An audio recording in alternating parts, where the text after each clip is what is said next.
Magandang gabi kapatid kaibigan, narito po akong muli ang inyong kaibigan si Brother Albert upang magbahagi ng salita ng Diyos sa gabing ito. Ang topic ko sa gabi ito ay pinamagatan ko na The Three Parts of Human Being: Body, Spirit, and Soul. Kapatid kaibigan, sa pagpapatuloy ng pagtalakay ng paksang ito, ako ay magbibigay ng 4 na katanungan na ating sama-samang sasagutin sa tulong ng banal na Espiritu, na ang mga batayan ay mababasa sa kasulatan. Pero bago ako magpatuloy, atin munang alamin kung ano ba ang definition ng tatlo: ang body, ang spirit, at ang soul. Ano ba ang body? Body is the physical aspect of yourself that carries your true life and always you to experience the world through your 5 senses: vision, hearing, touch, smell, and taste. Yan po ang body. Pangalawa, ano ba ang espiritu? Spirit, a force within a human being thought to give the body life, energy, and power. And the spirit returned unto God, who gave it upon separation of body. Yan po ang espiritu. Ang batayan niyan ay mababasa sa Mga Ngaral, chapter 12, verse 7, na ganito ang sinasabi: At ang alabok ay mauwi sa lupa, gaya ng una, at ang espiritu ay babalik sa Diyos na nagbigay sa kaniya. Pangatlo po, ano ba ang kaluluwa? Soul, according to the Bible, is the combination of physical body and the life-giving Spirit of God that make up a human being. Yan ang soul. Sa Genesis chapter 2 verse 7 ay mababasa ang ganito: The Lord God formed man of the dust of the ground and breathed into his nostril the breath of life, and man became a living soul. Yan ang kaluluwa. Kapatid, dadako na tayo sa pagtalakay sa 4 na katanungan na ganito ang pagkakasunod.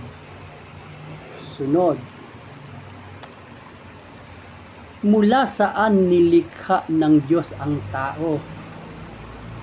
Yan po yung una. Pangalawa, anong mga sangkap mayroon ng tao?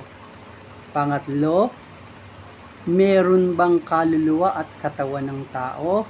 At ang panghuli, ano ang soul or kaluluwa?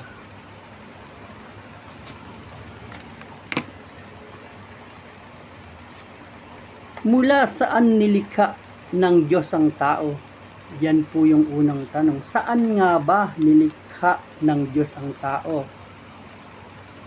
Ating tunghayan kung ano ang sinasabi ng Biblia tungkol dito.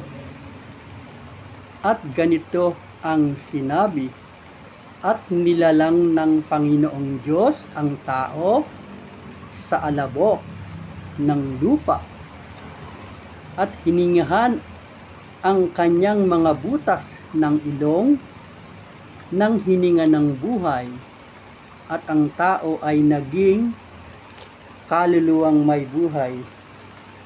Yan po ay natala sa aklat ng Genesis chapter 2 verse 7. Ang tao po, sa tanong na kung saan nilikha ng Diyos, sa alabok po nilikha ang tao. Pangalawang katanungan, anong mga sangkap mayroon ang tao? Mga kapatid, kaibigan, sa banal na kasulatan natin mababasa kung anong sangkap mayroon ang tao, at ito ang sinasabi: at pakabanalin kayong lubos ng Diyos ng kapayapaan, at ang inyong espiritu, kaluluwa at katawan ay ingatang buo na walang kapintasan sa pagparito ng ating Panginoong Hesukristo. Yan po ay natala sa 1 Thessalonians chapter 5 verse 23. Doon po sa katanungang anong mga sangkap meron ng tao, ang sangkap po ng mayroon ng tao ay ang espiritu, kaluluwa at katawan. Sa Hebreo 4:12 ay nagsabi naman ng ganito: sapagkat ang salita ng Diyos ay buhay at mabisa at matalas kaysa alinmang tabak, may dalawang talim at bumabaon hanggang sa paghihiwalay ng kaluluwa at espiritu at mga kasukasuan at ng utak, at madaling kumilala ng mga pag-iisip at mga haka ng puso.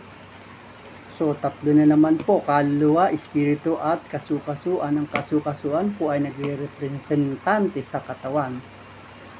Pangatlong katanungan, meron bang kaluluwa at katawan ng tao? Yan po yung pangatlong katanungan.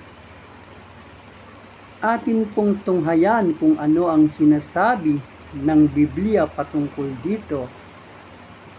Ang sabi po sa aklat ng Mark chapter 8 verse 36 ay ganito: for what shall it profit a man if he shall gain the whole world and lose his own soul? Sapagkat ano ang mapapakinabang ng tao na makamtan man niya ang buong mundo at mapahamak naman ang kanyang kaluluwa. So mayroon pong kaluluwa ang tao. Yan po ay sinabi sa Mark chapter 8 verse 36. Patungkol naman po sa katawan, ano naman ang sinasabi ng Biblia tungkol dito?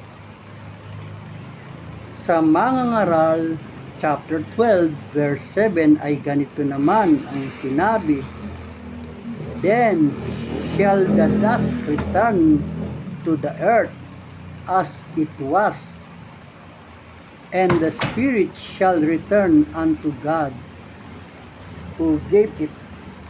Yung pong katawan babalik sa lupa.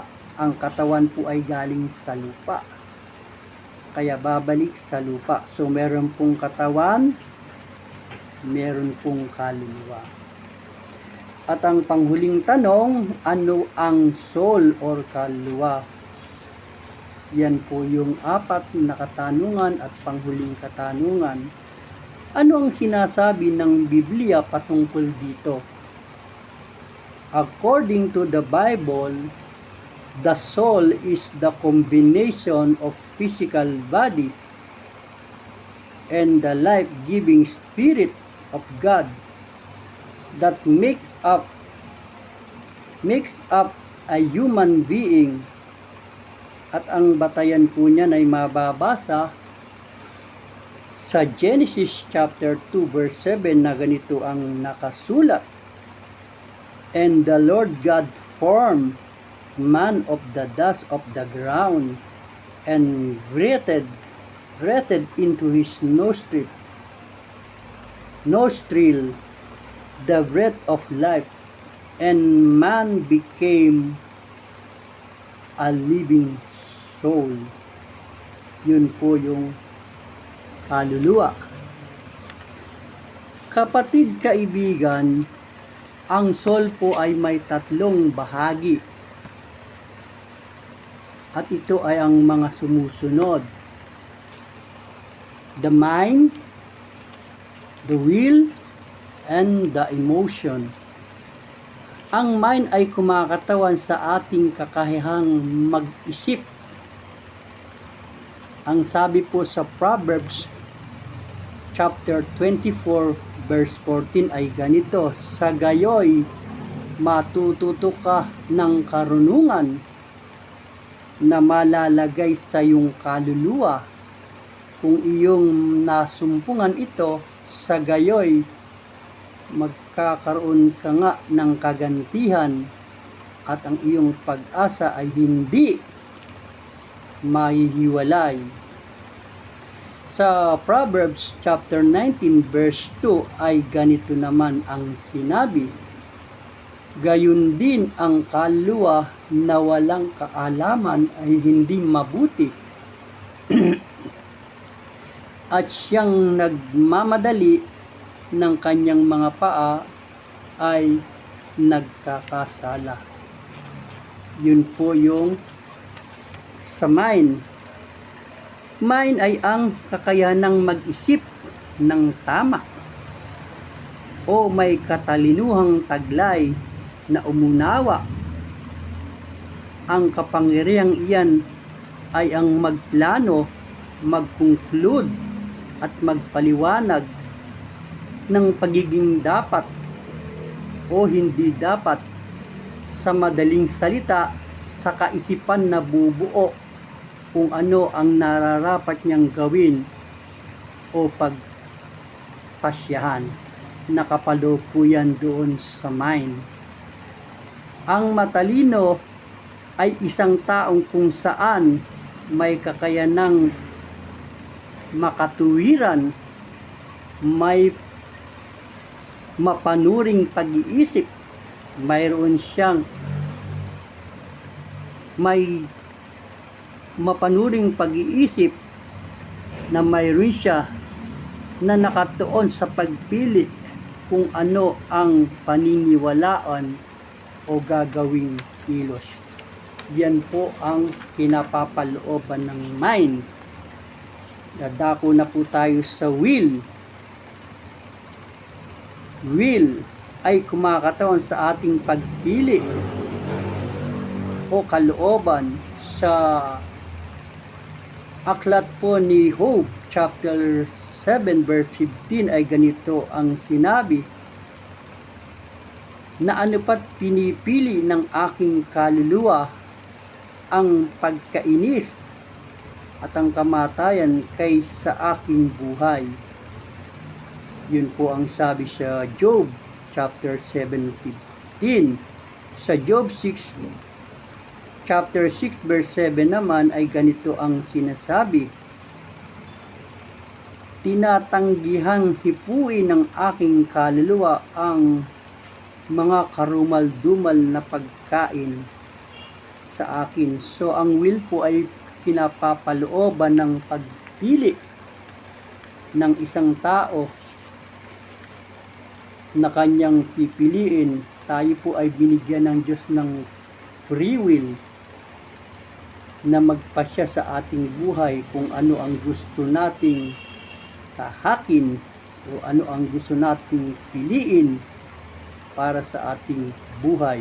Doon po pumapaloob yung will, yung pagpili ng tao sa kung ano ang gusto niyang mangyari sa kanyang buhay. Dadako naman po tayo sa emosyon. Ang emosyon ay kumakatawan sa ating feeling o damdamin.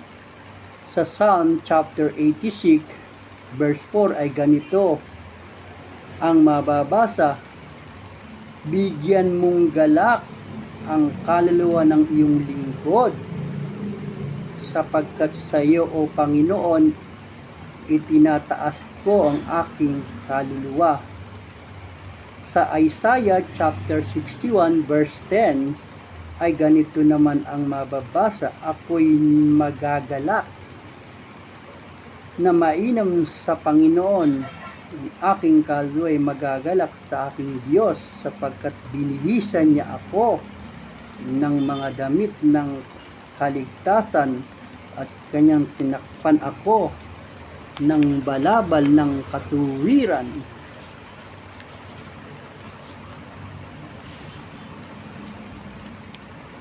Gaya ng kasintahang lalaki na nagpuputong ng putong ng bulaklak, at gaya ng kasintahang babae na magaganyak sa kanyang mga hiyas. May mga iba pa pong talata na batayan na hindi ko na po isinulat at napakarami po. Ibibigay ko na lamang po ang mga talatang batayan patungkol po sa emosyon. Ang emosyon po ay kumakatawan sa ating damdamin o sa ating feelings, na kung minsan may magkakataong tayo malungkot, may pagkakataong tayo masaya, dahil yun po ay likas sa tao, sapagkat siya po ay may damdamin o emosyon. Sa 1 Samuel chapter 18 verse 1 ay ito rin po ay batayan patungkol po dun sa emosyon. Sa Ezekiel chapter 36 verse 5, sa 1 Samuel 30 verse 6, at sa 1 Samuel chapter 20 verse 4. Mga kapatid, natalakay natin ang tatlong sangkap ng tao, na ito ay body, spirit, and soul. Natalakay din natin ang tatlong bahagi ng kaluluwa, na ito ay mind, will, and emotion. Mga kapatid, tayo ay nilikha ng Diyos ng kumpleto. Mayroon tayong katawan. Sana ay magamit natin ito para makapaglingkod sa tao at sa Diyos. Magamit natin ang lakas ng ating katawan. Meron tayong espiritu na galing sa Kanya. Noong tayo nilikha, inihan tayo sa butas ng ating mga ilong. Ito ang nag-uugnay sa atin sa Diyos. Sana huwag natin mapighati ang banal na espiritu sa ating mga maling gawain. Meron tayong mind para mag-isip ng may katalinuhan at malaman ang kalooban ng Diyos sa ating mga buhay. Meron tayong will para makapili ng bagay na makabubuti sa atin at sa iba, at makapagbibigay lugod sa Diyos.